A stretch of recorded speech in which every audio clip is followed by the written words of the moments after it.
du coup, je vais passer maintenant la parole à Isabelle Arpin, donc sociologue à l'IRSTEA, et qui va nous parler de l'aventure humaine que représente cette ATBI. Merci Nathalie. Donc, bonjour à tous. Je vais donc moi aussi vous parler de l'inventaire biologique généralisé sous un angle différent, en m'appuyant sur une enquête sociologique que j'avais menée il y a quelques années dans le cadre d'un projet ANR.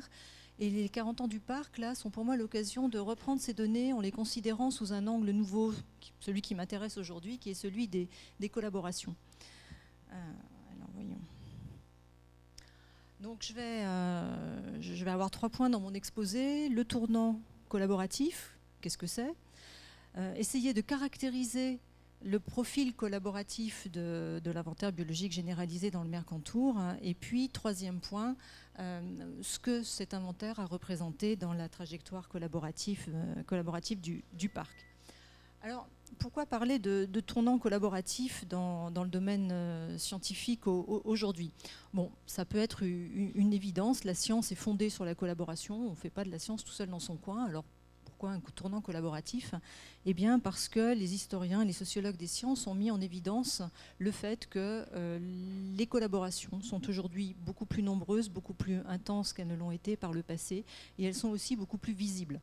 C'est-à-dire que nos prédécesseurs collaboraient, mais nous avons tendance à le dire beaucoup plus qu'eux ne le faisaient et à collaborer aussi davantage à différentes échelles.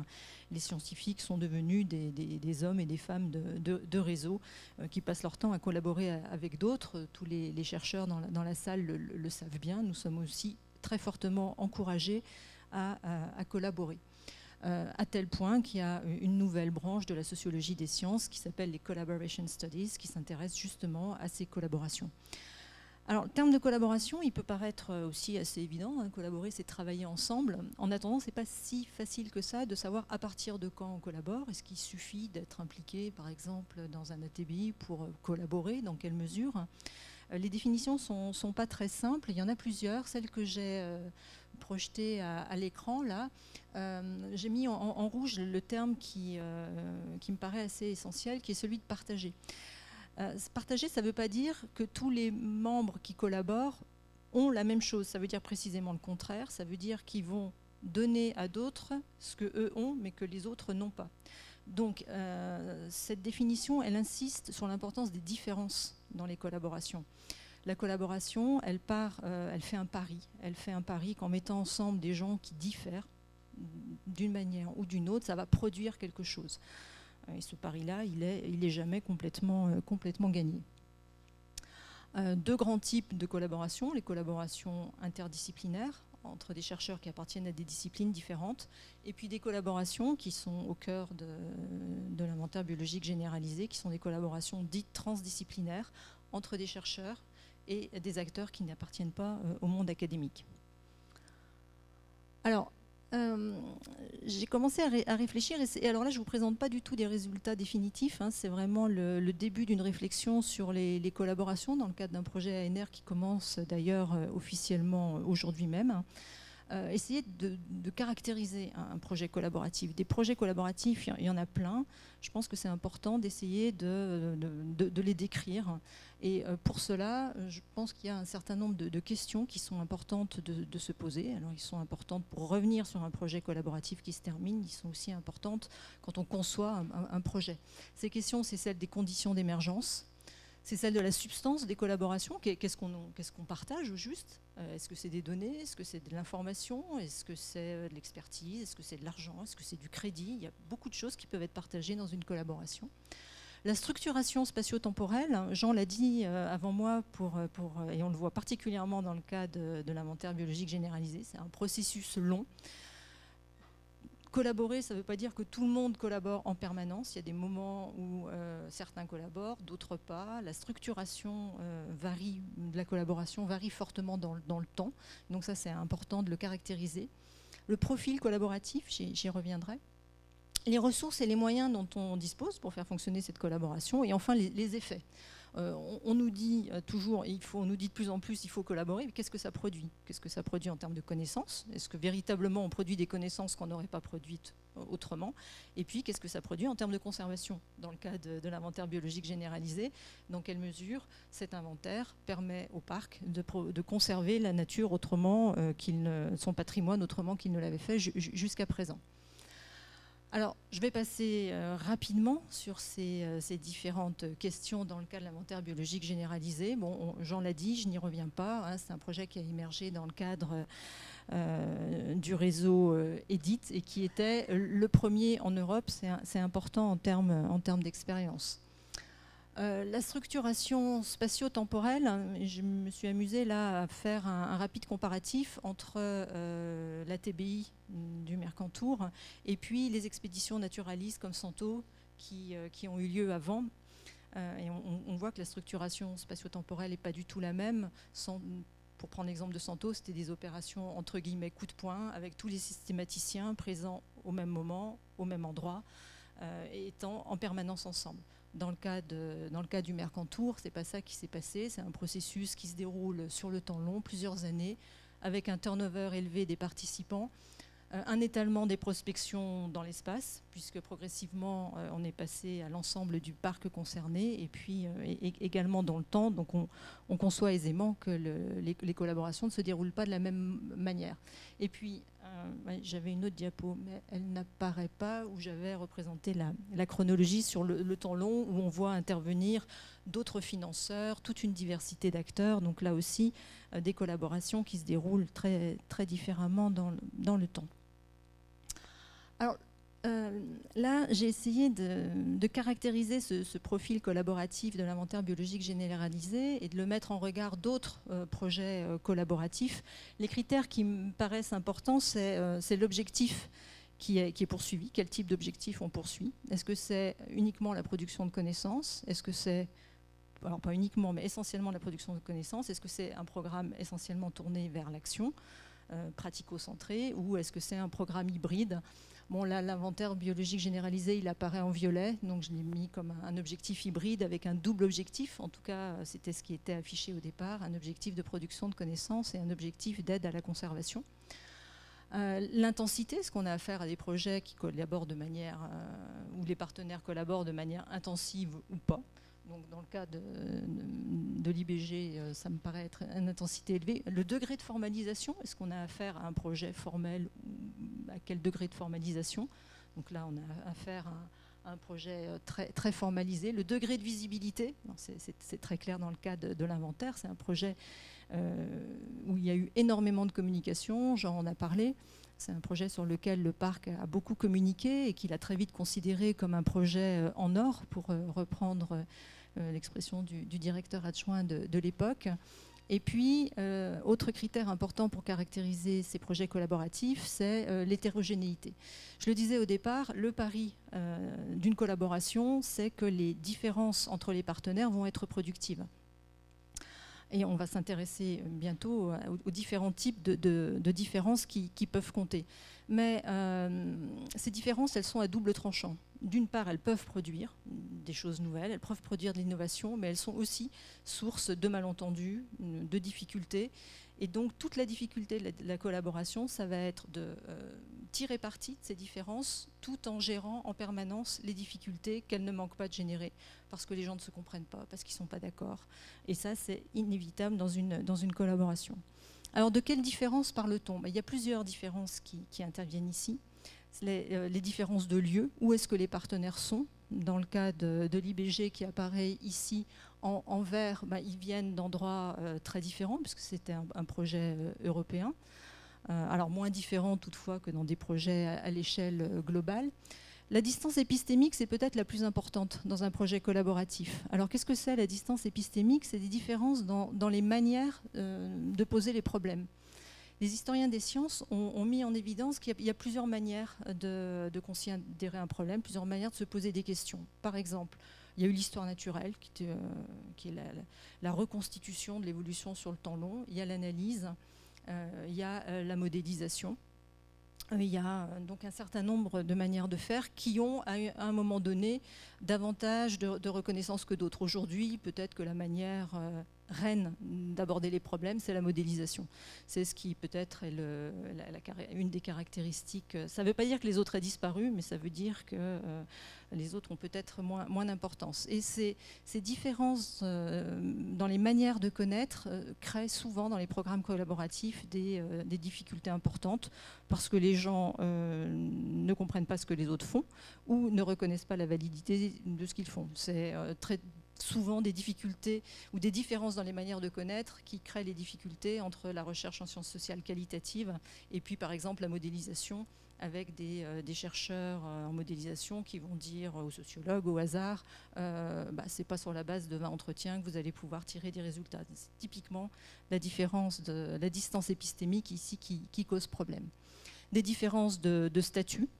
Dans le cas de l'inventaire, on avait des personnes, des participants avec des statuts extrêmement différents, des chercheurs, des systématiciens bénévoles, des écologues, des gestionnaires du parc, différents types de gestionnaires du parc, des financeurs évidemment, des journalistes, etc.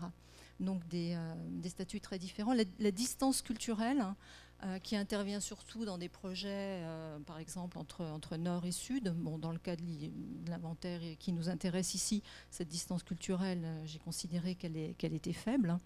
La distance linguistique, qui est plus importante, puisque c'était un projet européen, mais quand même pas trop importante non plus, encore que.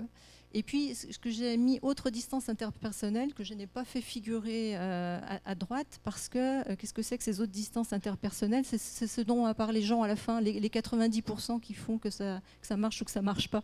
Ce qui fait que les gens s'entendent bien ou pas bien. Et je ne l'ai pas fait figurer parce qu'en fait, c'est extrêmement labile. On peut avoir des gens qui s'entendent bien au début et mal à la fin. Dans l'autre sens, c'est plus rare. Mais donc c'est quelque chose qui est très fragile, qui est très difficile à prévoir.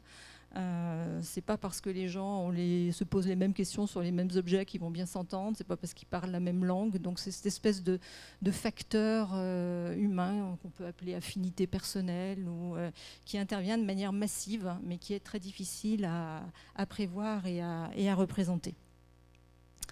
Et donc, au final, on peut représenter ce profil collaboratif. Alors, ce n'est pas juste pour le plaisir de représenter les choses et d'avoir une figure. On peut aussi inférer du profil collaboratif d'un projet le type de difficultés auxquelles on va avoir affaire. Et donc, on peut essayer d'anticiper ces difficultés.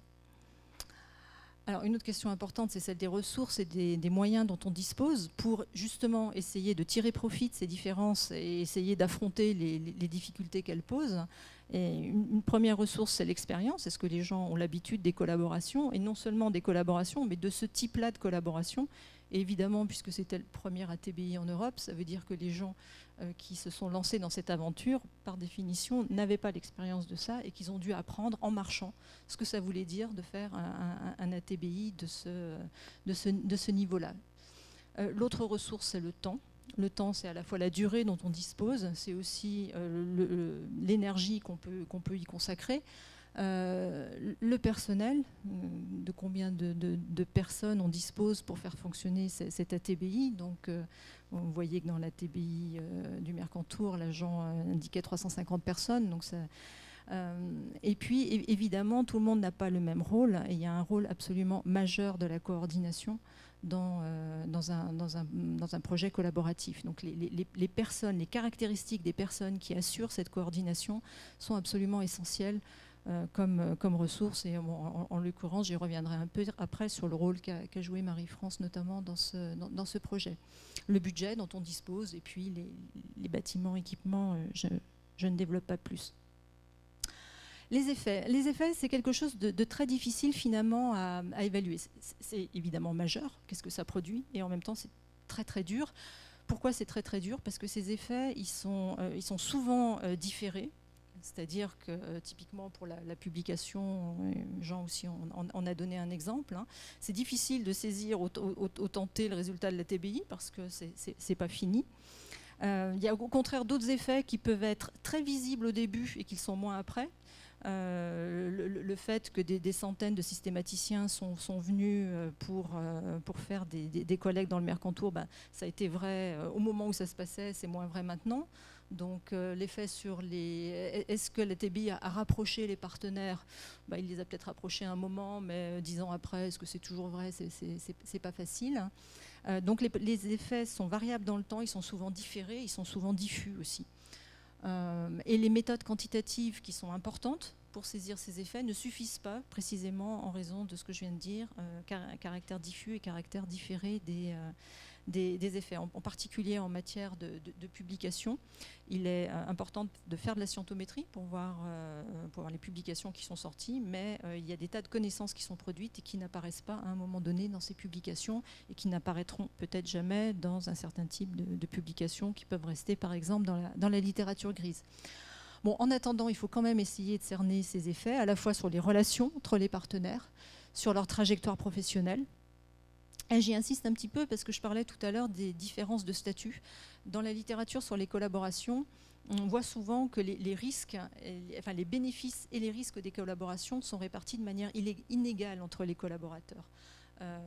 Et en particulier, les jeunes subissent souvent davantage les coûts de la collaboration. Donc c'est vraiment important de regarder les effets des collaborations sur les trajectoires professionnelles. Aussi sur les connaissances produites. Bon, en l'occurrence, on voit que la TBI a produit énormément de connaissances en termes d'espèces nouvelles pour la science ou pour le parc. Il a produit d'autres types de connaissances dans d'autres disciplines, en écologie notamment. On en a eu des exemples ce matin avec l'intervention de Sébastien. Et puis, les effets sur l'action qui sont difficiles à saisir, sur la conservation dans le parc. Bon, on pourra y revenir dans les questions si vous le souhaitez.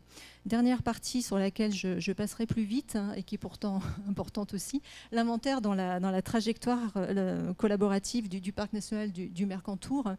Elle s'inscrit dans une... Il y a deux choses à retenir. C'est d'une part, cet inventaire, il s'est inscrit dans une trajectoire collaborative et en même temps, il a eu un certain nombre il a induit un certain nombre d'inflexions dans cette trajectoire. Continuité parce que, Jean l'a dit aussi, il y a eu, bien entendu, avant des inventaires dans le parc. C'est même une des actions majeures des parcs nationaux que de faire des inventaires. Il y a eu en particulier dans le Mercantour les inventaires en malacologie sur les escargots, sur les mollusques de manière générale. Donc les inventaires d'Olivier Gargomini et Théo Ripken qui ont préparé en quelque sorte le terrain. Et puis, continuité aussi dans la collaboration avec le parc des Alpes-Maritimes. En revanche, des inflexions significatives. Le parc, à partir du début des années 90, aussi avant, était très fortement impliqué dans le suivi des espèces emblématiques.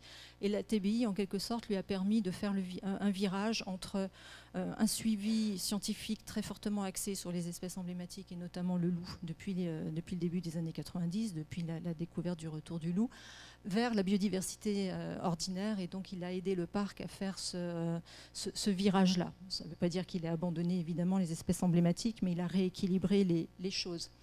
Inflexion en termes de changement d'échelle, nombre de systématiciens, on l'a dit, extension dans l'espace, extension dans le temps, hétérogénéité accrue, donc des taxons étudiés, des pays d'origine des systématiciens, des disciplines. On a beaucoup parlé de systématique, mais il y a d'autres disciplines, et notamment l'écologie, qui a été fortement intéressée par les résultats de la TBI. La sociologie des sciences, on en voit un exemple là.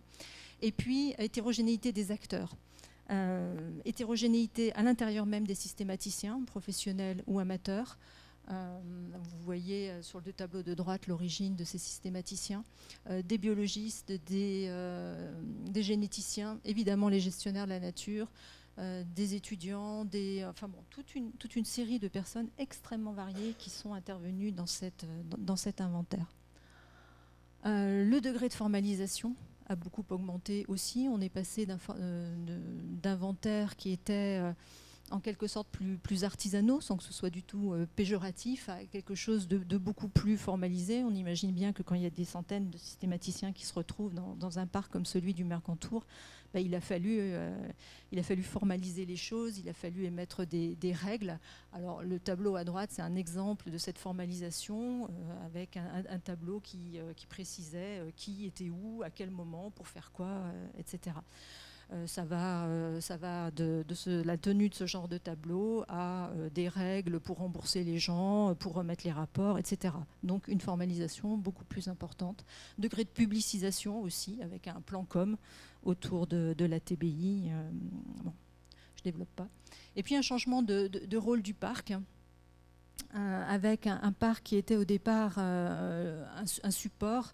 Nathalie disait au départ, ou Jean, je ne sais plus, il y avait 17 sites supports dans lesquels, donc un parc où les gens venaient et qu'ils considéraient comme un terrain, à un parc qui est devenu le chef d'orchestre de cette ATBI, qui a véritablement changé de statut et qui a notamment changé de statut grâce au recrutement d'une personne qui a porté la TBI au parc, donc le recrutement de Marie-France, qui a véritablement changé les choses de manière considérable.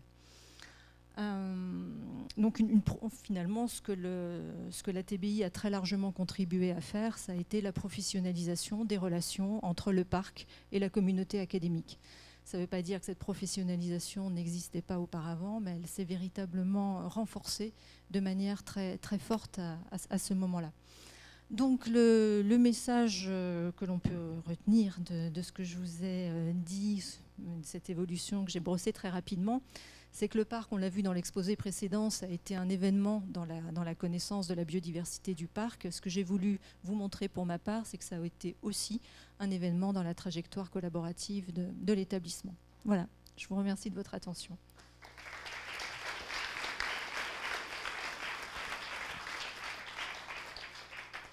Merci Isabelle. On vous passe la parole.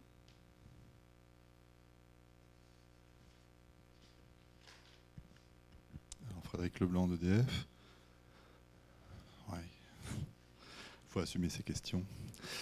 Alors, j'ai deux réflexions.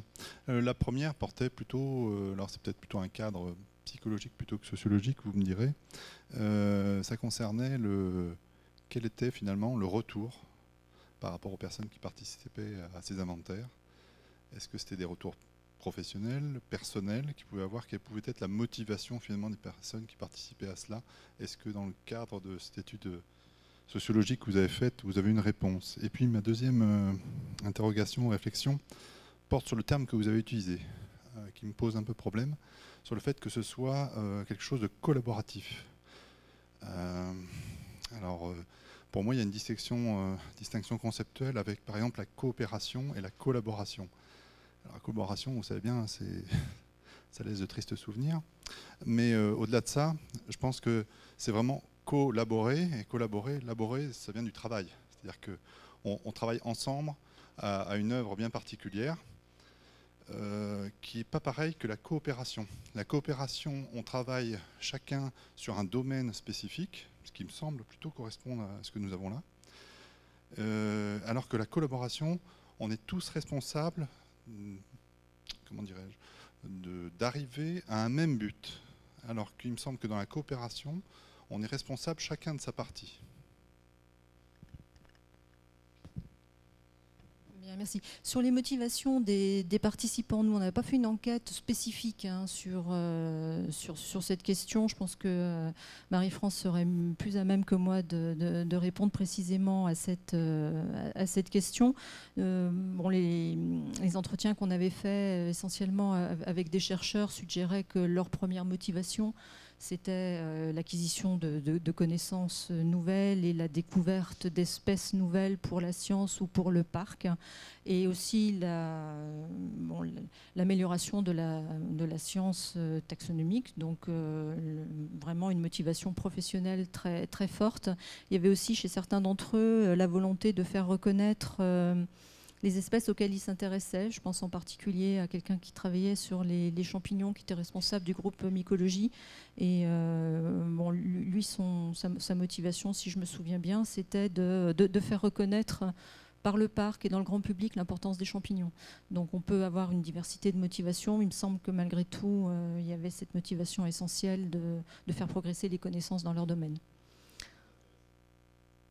De manière désintéressée. Alors le terme désintéressé, enfin, leur intérêt étant celui-là, quoi. Hein.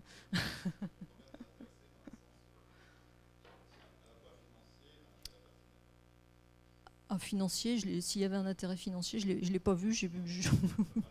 Oui, absolument. En ce qui concerne la distinction que vous faites entre collaboration et coopération, là, il me semble qu'il y a bel et bien un objectif partagé. Alors partagé, pas dans le sens où... enfin, un objectif commun, qui est celui de contribuer à cet inventaire de la biodiversité dans le Mercantour. Dans la littérature que je mobilise, c'est bien le terme de... Alors, il y a une distinction hein, qui existe entre coopération et collaboration. Bon, c'est bien ce terme de collaboration qui est employé. Quand vous faites référence à la collaboration de sinistre mémoire, ça rejoint complètement une réflexion qui est abordée dans cette littérature. Hein, c'est le fait que la collaboration, elle a un bénéfice, c'est celui qu'on met en avant, elle a aussi un coût. Qui est lui moins mis en avant et qui est tout aussi important à regarder, c'est-à-dire qu'est-ce que ça coûte de collaborer, qu'est-ce qu'on perd quand on collabore, qu'est-ce qu'on risque. Et ben oui, on perd des choses, et on risque des choses et c'est important de regarder au cas par cas. Quand on fait de l'interdisciplinarité, un des risques qu'on court, c'est celui de perdre en excellence académique. Quand on fait de la transdisciplinarité, selon les partenaires avec lesquels on travaille, on peut risquer de perdre son indépendance. Ça peut arriver à tout type de chercheurs dès lors qu'ils travaillent avec, je ne sais pas, au hasard EDF, mais d'autres aussi. Donc voilà, c'est important d'avoir ces questions-là à l'esprit, en effet. Et ce côté noir de la collaboration, il est aussi traité dans la littérature. Ouais. Je vais juste te dire 2 mots par rapport au côté désintéressé ou pas désintéressé, etc. Nous, on a eu pas mal de scientifiques qui, au début, sont venus avec en vrais prestataires de services, quoi, avec vraiment des prestats, soit avec un bureau d'études, soit avec un laboratoire de recherche, et qui, petit à petit, par la suite, sont venus énormément sur frais personnels, quoi. Donc, je suis effectivement le côté désintéressé convient pas parce que bon, il y a quand même un intérêt. Enfin, les mecs, ils viennent pas juste ici pour nous faire plaisir. Ça reste quand même un intérêt taxonomique. Alors, soit on a vraiment du taxonomiste qui vient vraiment pour faire avancer la taxonomie. On a du naturaliste qui vient plutôt pour faire avancer la connaissance sur la biodiversité d'un territoire, plus une approche territoriale. Après, on a des cas extrêmement différents. Finalement, ça va se passer très, très différemment avec le Muséum national d'histoire naturelle, par exemple, qui est vraiment sur une approche taxonomique et qui ne vient pas d'à côté, qu'avec un naturaliste pourtant excellent, mais local, qui, lui, va venir pendant ses week-ends, etc. Ça ne va pas être des grosses missions avec des gros frais. En termes de... Non, je ne me prononcerai pas sur collaboration, coopération, parce que je ne suis pas du tout portée sémantique. Mais par contre, en termes de durée sur ce genre de collaboration, il y a vraiment aussi des liens qui se sont créés justement en dehors, même par la suite du niveau professionnel. Par exemple, maintenant, on a un événement, donc j'en ai parlé, qui s'appelle Explore Nature, où finalement, on a tous les anciens ATBistes, dont une partie ont été interviewés dans le cadre de l'enquête d'Isabelle, qui reviennent de manière complètement bénévole, uniquement défrayés et logés pour l'occasion pendant 3 jours. Et c'est pas mal aussi, ce travail a été aussi intéressant dans le fait que ça a aussi permis de mêler des collaborations entre justement des personnes qui venaient d'organismes vraiment institutionnels avec des plus locaux à ce genre d'événement, quoi. Il y a Éric Drouet qui pourrait aussi nous donner son expérience de l'intérieur. Oui, bonjour, Éric Drouet. Moi, je suis amateur simplex. Je m'occupe de papillons. Ma motivation, c'était, à ma modeste échelle, de contribuer à la connaissance de ce qui existait en termes de papillons dans le parc. Comme c'est très grand, on ne peut pas être partout, mais bon, c'était ça la principale motivation. Et comme on n'est pas très nombreux non plus comme entomologistes, en définitive, et qu'il y a beaucoup d'espèces, faut quand même faire acte de présence, quoi. Sans ça, si on a des opportunités comme ça serait bien dommage de pas les saisir et de ne pas contribuer à ce bel effort. Et puis les résultats sont là en termes, je veux dire, de nombre de taxons inventoriés ou découverts. Tant mieux pour ceux qui sont découverts, hein, puisqu'on a même découvert un genre nouveau de lépidoptère dans le parc il n'y a pas très longtemps. Hein. Donc c'est quand même un bon résultat. Bon, après, maintenant c'est vrai que derrière tout ça, ce qui m'intéresse aussi, c'est qu'est-ce qu'on va en faire en termes de comment on transforme l'essai en termes de protection des espèces et des milieux, parce que on a parlé beaucoup des milieux ce matin, et heureusement, parce que sans ça, sans milieu, il y a de centre nulle part. Hein. Bien. On peut encore prendre une question, je pense. Je vais regarder là. Oui, une petite question. Encore, s'il y en a une.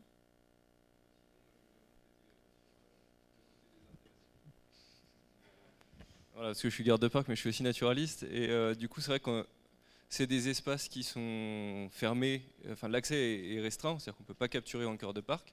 Là, on offre l'opportunité à des naturalistes de rentrer dans le cœur de parc et donc finalement d'accéder à cette biodiversité à laquelle ils n'ont pas forcément accès.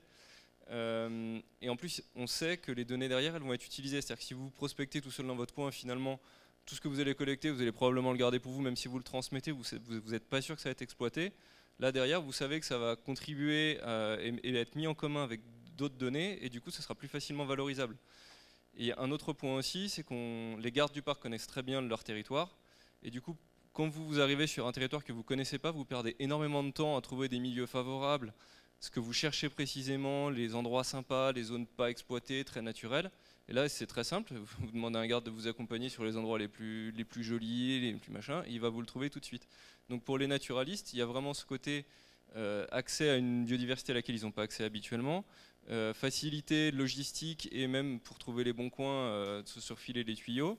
Et l'idée aussi de valoriser plus facilement les données. Enfin, moi je sais que à chaque fois que j'ai l'opportunité de participer en dehors du parc à des inventaires pour d'autres parcs nationaux, des réserves naturelles, je saute dessus parce que c'est une occasion en or, c'est vraiment dommage de s'en priver, quoi.